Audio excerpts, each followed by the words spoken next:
Saludos a todos, mi nombre es Raúl Campañó, psicólogo general sanitario, máster en la intervención en la ansiedad y el estrés y técnico superior en prevención de riesgos laborales con 3 especialidades. Esto es el Psicopodcaster. Hoy, dentro de los clichés de la psicología, vamos a ver del 6 al 10. Habíamos visto ya anteriormente del 5 o del 0 al 5, perdón. Y bueno, vamos con ello. Es un programa ligerillo, sin necesidad de grandes esfuerzos para entenderlo. Y bueno, lo que sí que vais a notar es que tengo, cuando hice la grabación, una voz francamente espantosa. Porque bueno, pues no sé si fue catarro, gripe o lo que fuera, se me agarró a la nariz y al pecho y la verdad es que costó un pequeño esfuerzo, pero bueno, en cualquier caso os lo brindo, espero que lo disfrutéis y que os quedéis un momentito y que vayamos progresando en pues ese tipo de cosas que se piensan sobre la psicología, pero que a veces hasta entrañan visiones divertidas. Pues nada más, ahí os lo dejo. Venga, dentro, disfrutarlo.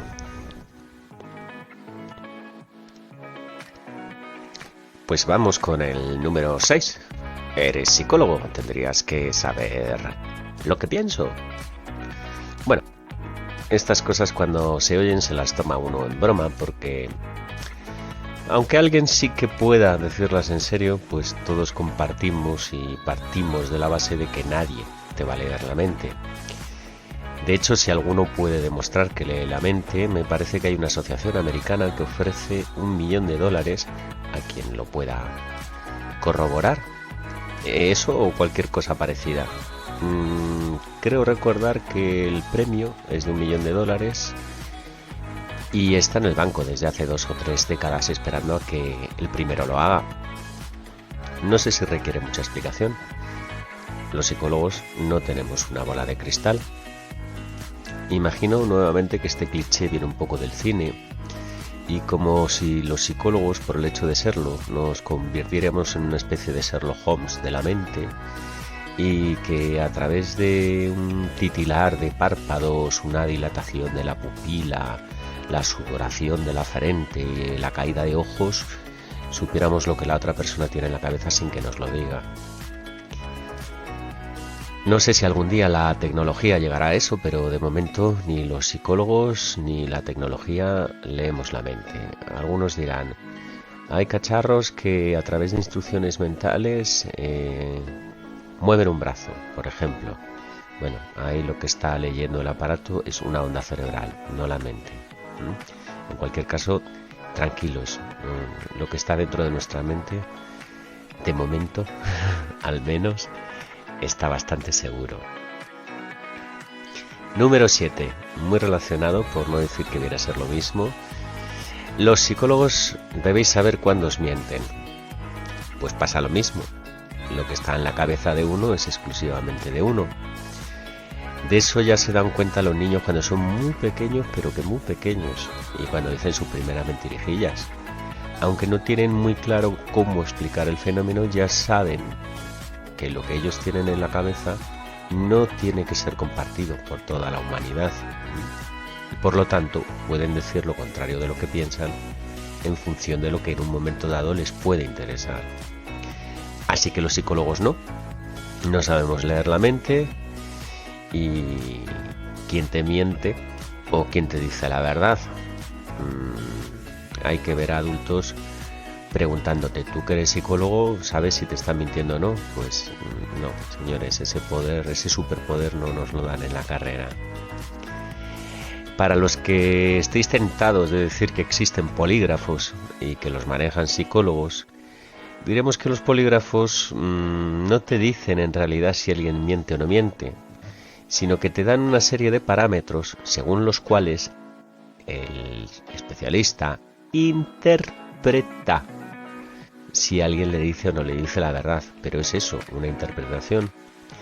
Así que si os habíais preguntado por qué el sistema de justicia no tiene un polígrafo en cada despacho y nos ahorrábamos los juicios, pues ya lo sabéis.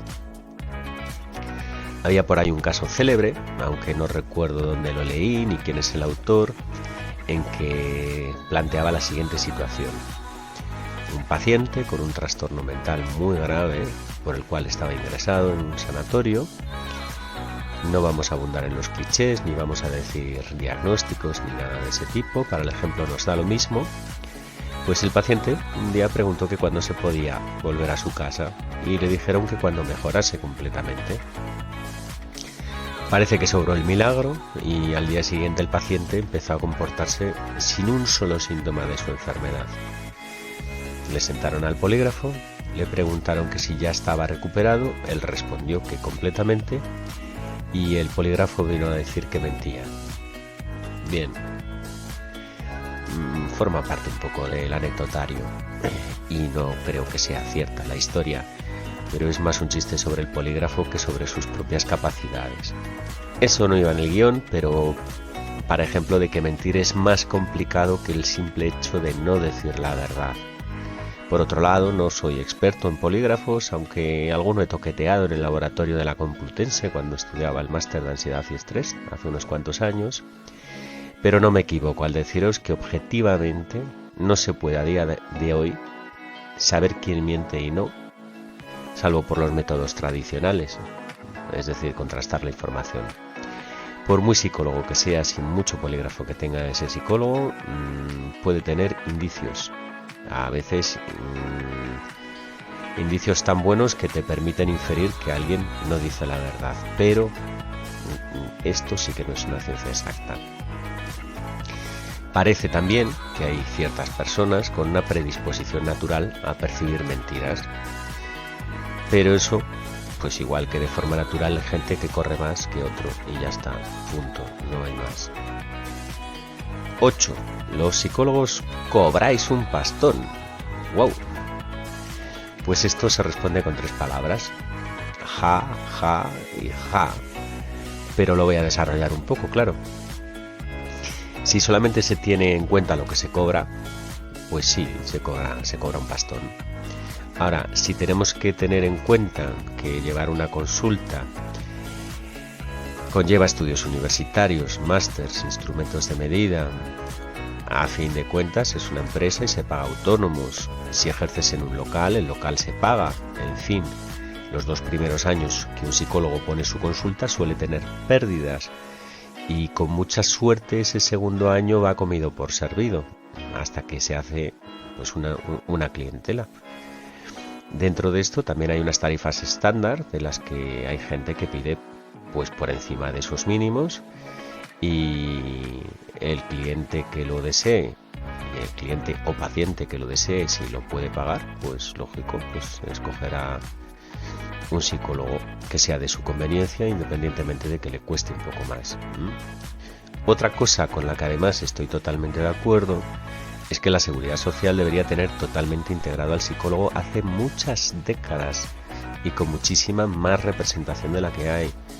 España es uno de los países europeos en el que el ratio entre profesionales de la salud mental y ciudadano es más pequeño y eso es una triste realidad, la verdad.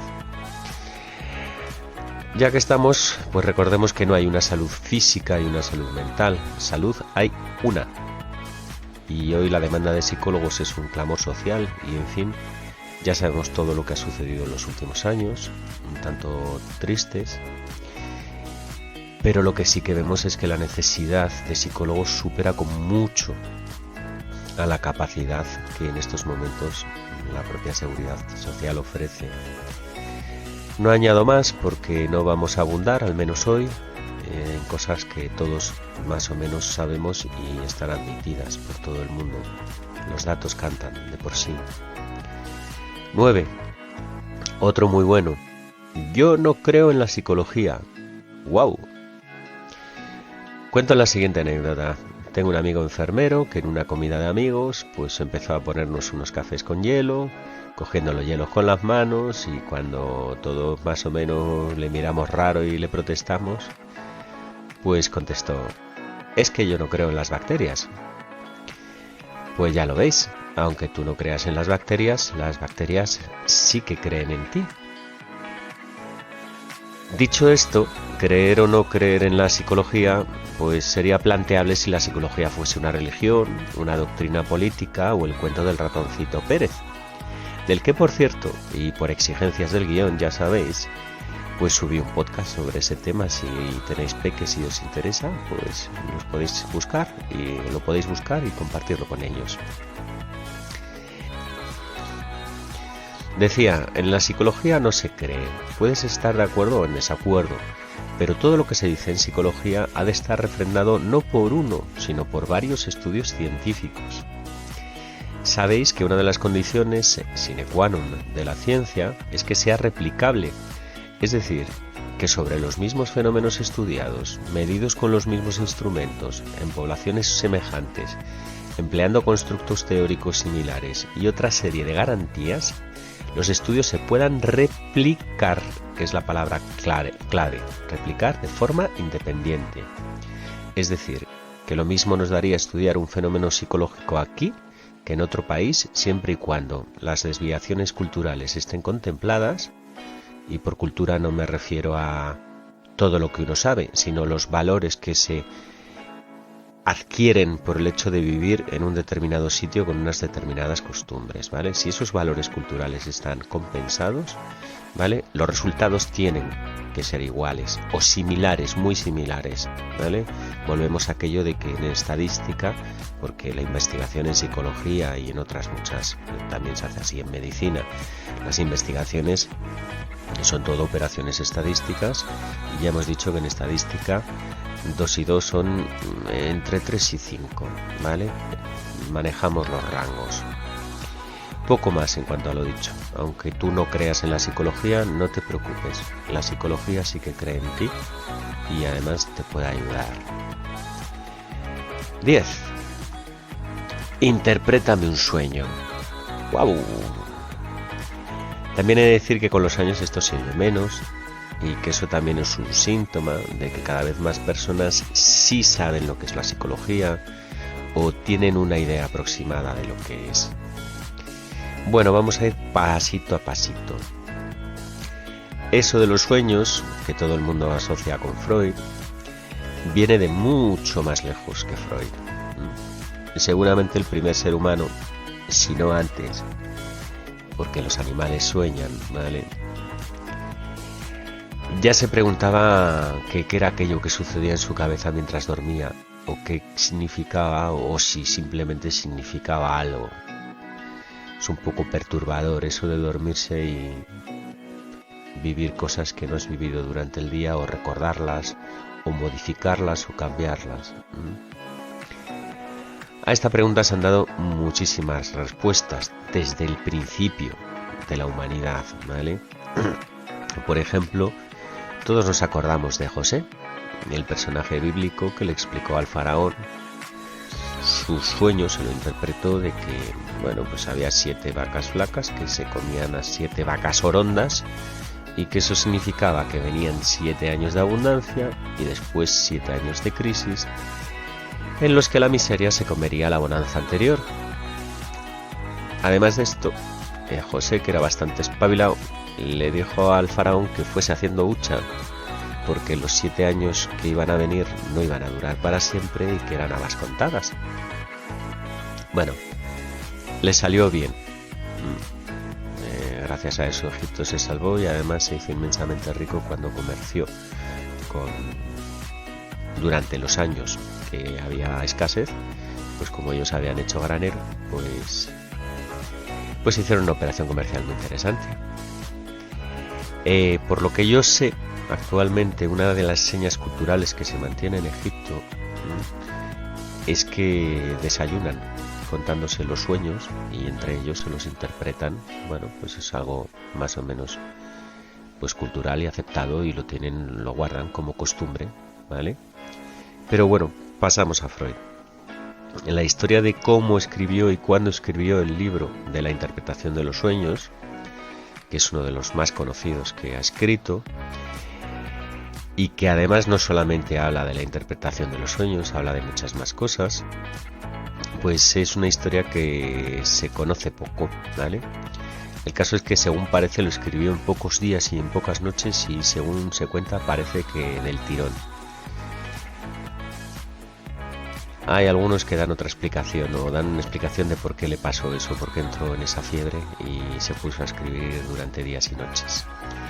La verdad es que el libro tuvo éxito en la comunidad científica de su tiempo, al menos entre sus discípulos, con algún que otro cisma, ¿vale?, de autores que pensaban diferente a él en cuanto a un hecho clave. Si los símbolos o aquello que parecía en los sueños tenían un significado universal o personal. Es decir, plantear una traducción directa de decir, por ejemplo, si sueñas con agua significa X, o si sueñas con una casa con una chimenea significa Y, ¿vale? Mientras que otros lo que pensaban, o sea, ese sería el planteamiento del significado universal, y otros pensaban, bueno, una casa significará para ti una cosa, y el agua significará para ti una cosa, y era en la terapia donde se desentrañaba el significado del símbolo personal y qué estaban queriendo decir los sueños, ¿vale? Historia aparte. Esa pregunta se oía mucho en consulta, ya os he contado, hace unos años, pero ahora se va oyendo ya muchísimo menos. Supongo que hay psicoanalistas, ya dije el otro día que una cosa es el psicoanálisis y otra la psicología. Ayer mismo ya leía un artículo, la verdad es que no me gustó absolutamente nada por el planteamiento desde principio a fin, pero el argumento confundía reiterativamente el psicoanalista con el psicólogo. El artículo estaba, bueno, a nivel cultural estaba muy bien escrito, pero tenía un error de base tan profundo que no era ni posible hacer o decir algo sobre el tema. Y como uno de los clichés más importantes de la psicología, pues resulta que, como veis, no se cumple. Los clichés en psicología pues nos persiguen y nos persiguen mucho, pero la mayoría de los psicólogos no interpretamos sueños. ¿Está bien? ¿Está mal? Yo no entro en eso. Para mí, si queréis, os doy mi opinión. La complejidad de los sueños es tan absoluta e inmensa y tiene tanta casuística que no se puede sistematizar desde un punto de vista científico. Lo primero es que no sabemos si significa o no significa algo. Hay gente que está convencida que sí, hay gente que está convencida que no, pero no deja de ser una convicción. Al deciros que es tan absoluta y tan inmensa la complejidad y la casuística, perdemos la capacidad para sistematizar lo que queremos observar y lo que queremos estudiar, que por cierto es bien difícil observar el sueño de otra persona salvo que sea por autoinforme, y perdemos esa replicabilidad que habíamos dicho que es una de las esencias del método científico. Y por lo tanto, para mí se sale de los criterios científicos o de los fenómenos basados en la evidencia, y por lo tanto los que sí somos seguidores de esos criterios científicos, pues no lo hacemos. Y poco más que decir a ese respecto.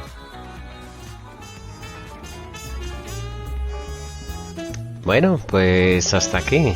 La verdad es que ya comento que aunque supuso un pequeño esfuerzo, pues bueno, se ha hecho con cariño. Como os decía, pues mi nombre es Raúl Campañó, psicólogo general sanitario, máster en la intervención en la ansiedad y el estrés, técnico superior en prevención de riesgos laborales con 3 especialidades. Los martes lo dedicamos a psicología de divulgación, los jueves lo dedicamos a psicología de la prevención. Para el próximo jueves estamos terminando un interesantísimo podcast sobre síndrome de quemarse en el trabajo o síndrome de burnout.